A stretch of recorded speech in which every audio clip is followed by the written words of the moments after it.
Bhavnagar cycle club દ્વારા ride four યુથના શીર્ષક હેઠળ તારીખ 26/6/2024ના સવારના 6 વાગે ઇન્ટરનેશનલ ડે અગેન્સ્ટ ડ્રગ્સના દિવસ નિમિત્તે વેલેન્ટાઇન સર્કલથી પાણીની ટાંકી જવેલ સર્કલ નીલમબાગથી પરત એ જ માર્ગે એમ કુલ 10 કિલોમીટર સાયકલ યાત્રાનું આયોજન કરવામાં આવ્યું હતું. આજકાલ યુવાનોમાં માદક ડ્રગ્સનો નશો કરવાનું દૂષણ વધી રહ્યું છે અને ગુજરાતમાં આપણે સાંભળીએ છીએ કે કરોડો રૂપિયાના ડ્રગ્સ પકડવામાં આવે છે. ગુજરાતમાં પણ યુવાનો માદક ડ્રગ્સના રવાડે ચડી રહ્યા છે.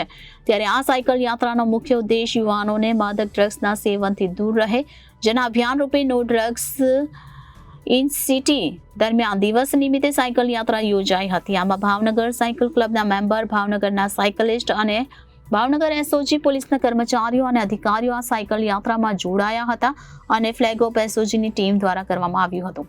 ભાવનગર સાયકલ ક્લબના founder Kalpesh C Zala JMK Bhavnagar યુનિવર્સિટીમાં કેમ્પસ ઓફિસર તરીકે ફરજ બજાવે છે અને માર્ચ 2024માં તેમને દીવથી ઓખા 350 કિલોમીટરનો ડ્રગ્સ કેમ્પેન સાયકલ યાત્રામાં જોડાયા હતા. આ સાયકલ યાત્રામાં 75 વર્ષથી વધુ ઉંમરના 2 સાયકલિસ્ટ, ડોક્ટરો, બિઝનેસમેન, નોકરિયાત, વિદ્યાર્થીઓ અને બહેનો પણ જોડાયા હતા અને યુવાનોને નો ડ્રગ્સનો સંદેશ આપી લોકોને જાગૃત કર્યા હતા.